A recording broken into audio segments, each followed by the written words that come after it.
mesquinha troca de palavras. Não vos deixais de vossas miudezas quando o país está sofrendo tanto. Olá, sejam bem-vindos a mais um vídeo. Eu sou Gisele do canal Tal da Letra e hoje, como vocês podem ver, nós estamos num cenário completamente diferente. Eu estou aqui no Centro de Artes Cênicas Valmor Chagas, em São José dos Campos, e comigo está todo o elenco da peça Édipo Rei. Eu fui na última apresentação deles no SESI aqui em São José. Gente, eles são muito bons, parabéns, tá? Antes da gente começar a conversar com eles, que é na verdade o que interessa, eu vou só situar você que está assistindo, se por um acaso você ainda não leu, não conhece a história do Édipo. A história do Édipo é mais ou menos, muito resumidamente, o seguinte. Se eu falar bobagem, vocês me corrijam, tá?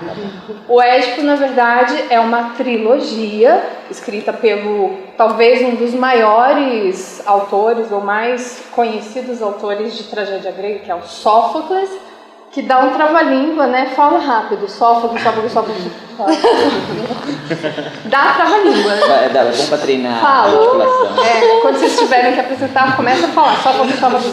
O que eles fazem é a parte do Édipo Rei, depois a gente tem Antígone e depois a gente tem Édipo em Colono, que trata da fase final da vida do Édipo. A parte aqui do Édipo Rei, ele já está governando Tebas, e ele se torna rei de Tebas porque ele desvenda o enigma da esfinge, ele derrota o monstro da esfinge, e como prêmio ele casa-se com a rainha de Tebas, que é a Jocasta. E aí uma grande peste assola Tebas, e aí o Édipo tenta estabelecer uma jornada para tentar desvendar por que Tebas está acometida por essa grande peste. E nessa jornada ele acaba, na verdade, estabelecendo uma jornada interior, buscando sua própria identidade, a sua própria história. Em um determinado momento ele vai descobrir que ele matou o próprio pai, casou-se com a mãe e teve 3 filhos com a mãe, ou seja, ele é pai dos próprios irmãos. Olha que loucura, né? Negócio muito louco. Então, essa é muito resumidamente a história do Édipo, que na verdade é uma grande tragédia mesmo. O texto do Édipo, na verdade, ele, assim, escrito mesmo pelo Sófocles, conta-se aí 2500 anos. Mas, na verdade, a história do Édipo, o mito do Édipo já existia. Ou seja, para mais de 2500 anos que esse texto existe, né? E esse texto era usado pelos gregos como uma forma de educação, né? Então, assim, a gente está falando de uma outra sociedade, né, que se educava a partir do teatro, a partir das encenações, das tragédias. Eles viviam uma coisa que é conhecida na literatura e na arte como um todo como catarse. A catarse é essa purificação, essa identificação com o herói, com a personagem, esse exame de consciência a partir da identificação e da análise das personagens. Então, o mito do Édipo, ele é muito antigo.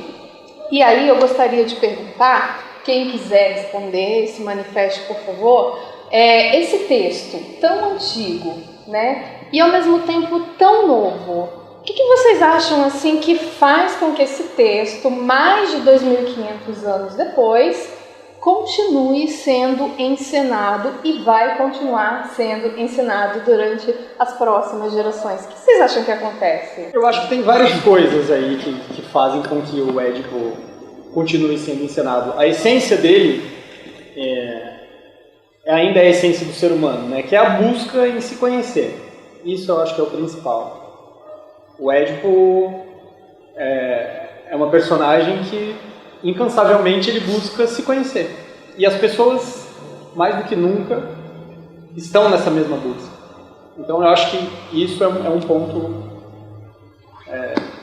que faz com que o Édipo continue sendo encenado. A gente pode aí olhar por outros viés também, né?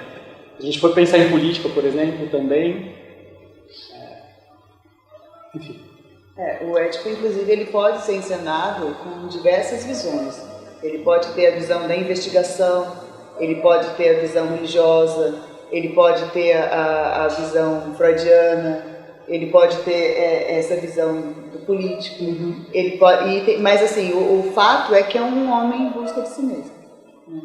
Tentando fugir, talvez, da sua sombra, ele se encontra e vai tá procurando pela essência, como ele falou. Eu acho que, por mais que seja doloroso, né, você descobrir certas coisas, mas ele precisa daquela essência de saber quem ele realmente é, né? Qual que é a identidade dele, qual que é a raiz dele.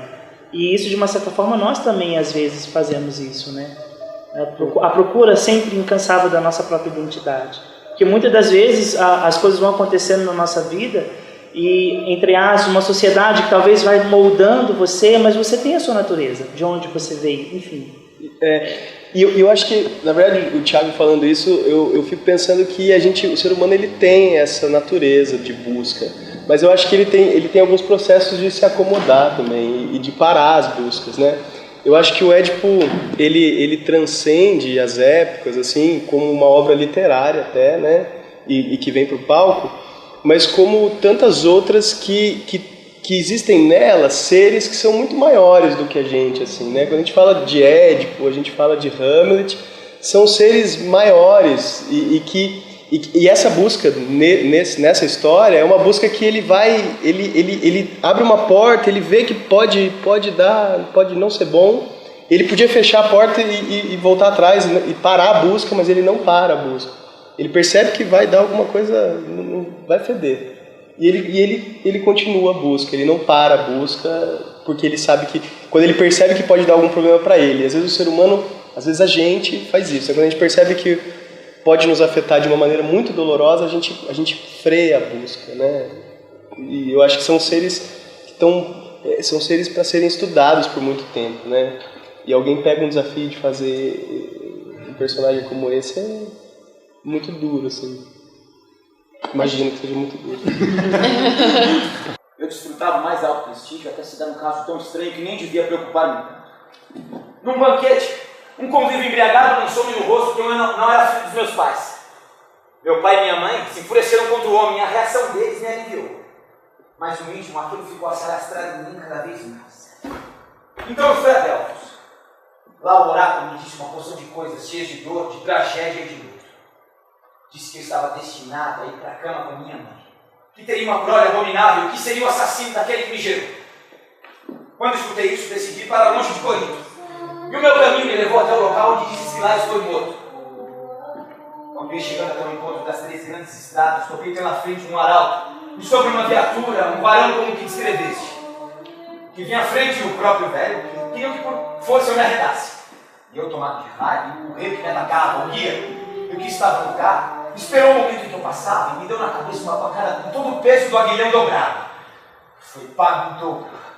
Um golpe de cajado com essa mão e ele caiu por terra de costas. Matei-os todos. Queria perguntar para a Nayara, que faz o personagem Tiresias, o seguinte, Nayara. No final, a gente percebe que acaba culminando, acaba convergindo ali. O oráculo, né, as profecias, o que estava determinado para a vida do Édipo e a própria vida dele. Por mais que ele tente se esquivar, porque ele estabelece uma jornada de autoconhecimento e ao passo que ele conhece a própria história, né, a intenção dele em conhecer a própria história é justamente desviar daqueles oráculos que estavam reservados para ele. E no final, por mais que ele tentasse desviar, acaba convergindo, né? Então, você acha que mensagem que é essa? Assim, como que a gente pode fazer essa leitura? Há como, a partir do autoconhecimento, a gente tomar um pouco mais a rédea das próprias vidas, ou vai ter sempre as circunstâncias, ou algo maior, não sei, que por mais que a gente lute contra, não vai dar, está estabelecido e não tem jeito. Que leitura que você faz, já que você faz aí a personagem, né, que é o vidente, sim, né? O que você Então, na história do Édipo, na peça Édipo Rei, na verdade ela já começa depois, né? Começa com o Édipo procurando uma solução para essa peste que tá rondando a cidade e tudo mais. Mas para a gente saber por que ele chegou ali em Tebas, primeiramente ele veio fugindo do destino dele, né? Ele foi em busca do que ele era, de onde ele veio, e daí ele teve essa sina, né? Isso foi dado para ele, que ele mataria o pai e dormiria com a mãe. Mas o Édipo ele não acredita nisso, e ele, de uma forma de fugir desse destino, ele vai para Tebas, né? Mas daí acaba que depois de um tempo, passam-se anos tal, e daí vem o Tiresias e diz para ele, olha, vai acontecer isso, aconteceu isso. E daí ele acaba lembrando disso, né? Porque já foi dito para ele que isso aconteceria, e daí o Tiresias vai e fala para ele. Daí isso gera uma dúvida, né?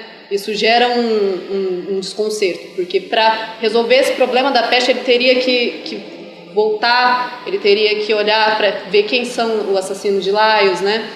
Então a peça ela diz muito disso, né? Que o homem não pode fugir do seu destino, que o destino dele está traçado desde o começo e que desafiar os deuses não cabe a ele, é algo maior do que ele. Até a Simone falou desse lado religioso, né?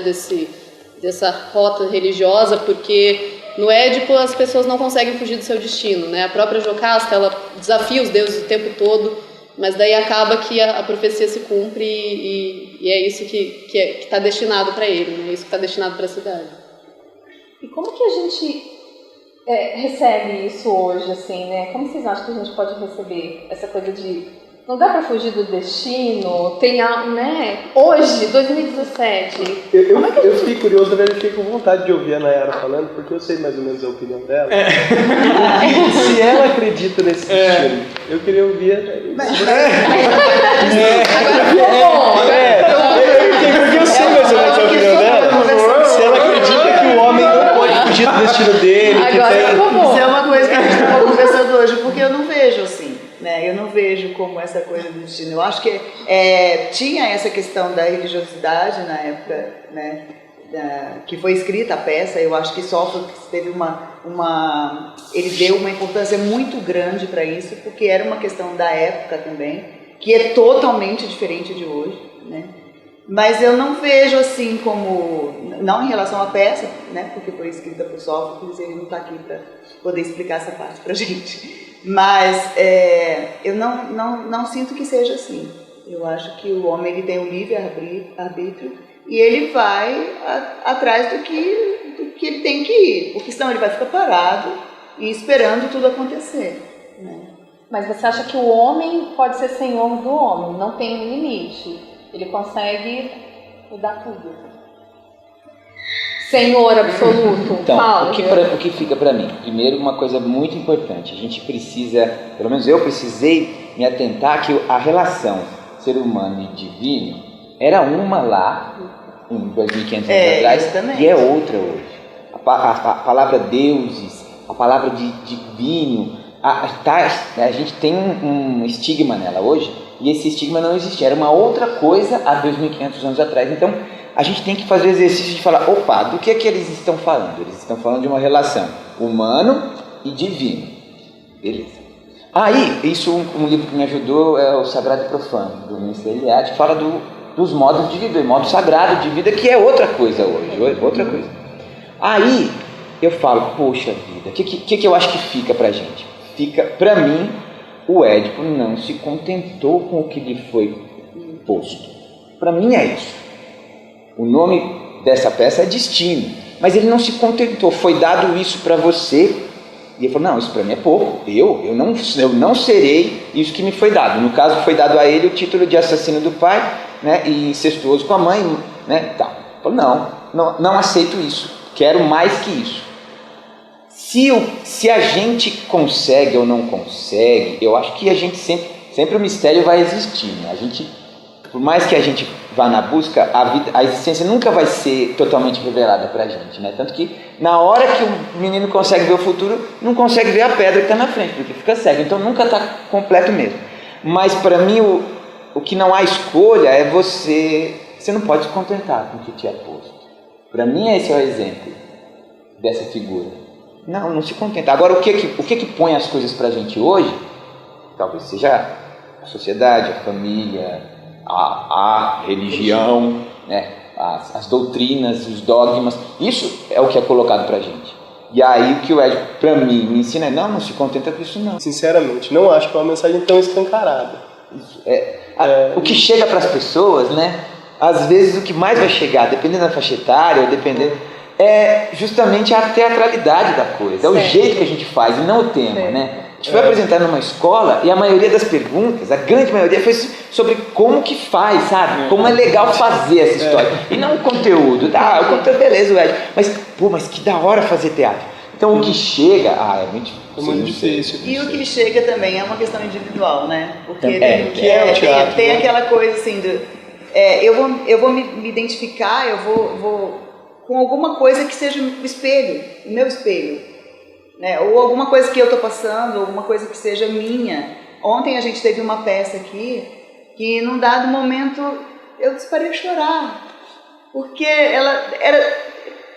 eu me sentia ali, e talvez para outra pessoa não tenha tido importância nenhuma, mas eu me vi ali, quando ela falava parecia que era eu. Mas isso é a literatura no teatro, aí é a essência. Chegando uma mensagem, transformando alguma coisa, fazendo a pessoa sair de lá transformada com uma reflexão. Ou uma sensação. Uma jovem falou pra mim, nossa, esse Édipo é muito burro. Como que ele não percebia as coisas, sabe? É legal, né? Ótimo. Eu queria perguntar então pra vocês, pra cada um de vocês, qual foi, assim, acho que o do aprendizado vocês já falaram, né? O maior aprendizado que o Édipo deixou. Agora, a maior dificuldade para ensinar Édipo, o que vocês acham que é? Para mim é um trabalho de coro, de precisão. Esse é a minha maior dificuldade de ensinar Édipo. Se forem verdadeiros, os mandamentos teus, não escapem tal crime. ao teu poder eterno sobre todas as coisas. Esse teatro, porque ele é uma das pesquisas que eu tenho a oportunidade de fazer junto com o grupo Laminicac. Eu faço parte de uma outra companhia de teatro aqui da cidade também, uma companhia nova, e que está fazendo um trabalho muito legal também. Vou falar o nome da companhia, tá? A Companhia Brolhos do Primeiro Andar. E é uma outra pesquisa, uma outra linguagem. Então essa da precisão do teatro, do coro, ela é um desafio para mim. Assim. Certo. O que mais? O resto é fácil. O que é difícil, Jean? Então, para mim, a maior dificuldade, mas que é também a coisa mais instigante, né? Por isso que é legal. Mas a maior dificuldade é você fazer ir ao encontro da obra do Édipo, da linguagem, do que está sendo dito, e não tentar adaptar o Édipo a como eu sou, entendeu? É como um livro com bastante conteúdo, pega um Machado de Assis, você tem que fazer um esforço para ir até ele. Tem que falar do Machado, tem que fazer um esforço para ler o Machado. Mas é porque me deram o Machado muito cedo. Deram uma machadada. Me deram uma machadada. Mas eu acho que é saudável esse esforço, e se ele é bem conduzido, ele transforma a pessoa. Sim. Porque é um perigo muito grande. Eu vejo, existem coleções que adaptam a obra para o público mais jovem. E aí não possibilita que o público mais jovem faça uma viagem para distante um pouquinho disso, para ir além. Quando você vai, quando você tem que se mexer, tem que buscar um dicionário, é chato, pode ser chato, mas é nisso que você se transforma, é quando você faz uma viagem. Você acha que a adaptação não tem tanta riqueza? Não, eu acho que há tipos de adaptações, mas a facilitação, eu acho ela é importante, a condução dessa viagem é importante, e não trazer tudo para onde eu estou. Então eu vou pegar o texto, ele foi editado, né? Essa adaptação não mudou a linguagem do texto, ela editou, ela suprimiu algumas partes para aproximar do público, mas ela não transformou o jeito de falar, não mudou a historinha, não, é a mesma história. Então eu acho que isso é um trabalho de facilitar uma viagem, mas tem que ter um empenho da pessoa, sabe? Isso para mim é o mais difícil. E eu acho interessante essa questão que você está colocando também da viagem, que me veio agora na cabeça, Jean, é a da própria nossa diretora, que é a Andrea, né? Ela proporcionou, pelo menos quando eu entrei, dessa questão do próprio do coro, de como é que é esse coro, como é que você traz para a realidade, entre aspas, de hoje, né? Essa questão, é uma gangue? Tá, que tipo de gangue que é? Como é que você faz surgir essa gangue para que o espectador possa perceber isso no hoje? Então essa dança de querer talvez trazer essa adaptação ou trazer algum desejo, alguma coisa da própria direção junto com o próprio elenco, que tipo de mensagem através desse texto você quer passar para o outro, né? Como a gente acabou de dizer, o que cada um sente a gente não consegue definir, né? Vai de cada um, vai de vivência de cada um, mas o que o elenco gostaria de passar? Então essa viagem foi muito gostosa, de você tentar chegar a um ponto que você não conhece, né? Por exemplo, eu nunca participei de uma gangue, né? Então, quer dizer, como é que eu trago esse elemento para o meu personagem e para o espetáculo em si? Então foi muito rico para mim. E uma dificuldade também, né? Mas é através dessa dificuldade que faz a gente pegar e, vamos atrás, vamos correr e seguir. Então foi bem bacana. Esse trabalho de coro é um trabalho de pesquisa da Andrea Barros, né? Um trabalho de pesquisa até do mestrado dela. Do começo do processo, na verdade, do processo inicial, ficou eu e a Nayara. A gente participou de todo o processo de formação dessas imagens de coro, que eram através de livros, de imagens que nos remetiam à peça, né, de imagens que a Andrea trazia, de imagens que a gente criava aqui. Isso é um trabalho que é uma pesquisa da Companhia de Teatro da Cidade. Agora, quanto à dificuldade, aí eu gostaria de responder. Uma dificuldade muito grande para mim, que no começo, para fazer a Jocasta, na verdade eu me considerava uma pessoa muito frágil. E a Jocasta, ela é uma personagem muito forte, né? E eu lembro muito do Cláudio falando para mim assim, não, ela é uma montanha, ela é gigante, é uma coisa além do mundo. E eu me sentia tão pequena para fazer essa Jocasta, né? Então eu acho que isso foi uma grande dificuldade e, na verdade, um grande ganho, sabe? Porque você tem que arrancar uma força de dentro de você que você não sabe que existe. E é a transformação que o teatro traz para as pessoas. Vocês acham que é muito difícil ler o texto, por mais traduções, adaptações que existam? Se você pega aí um leitor de 15, 16 anos, né?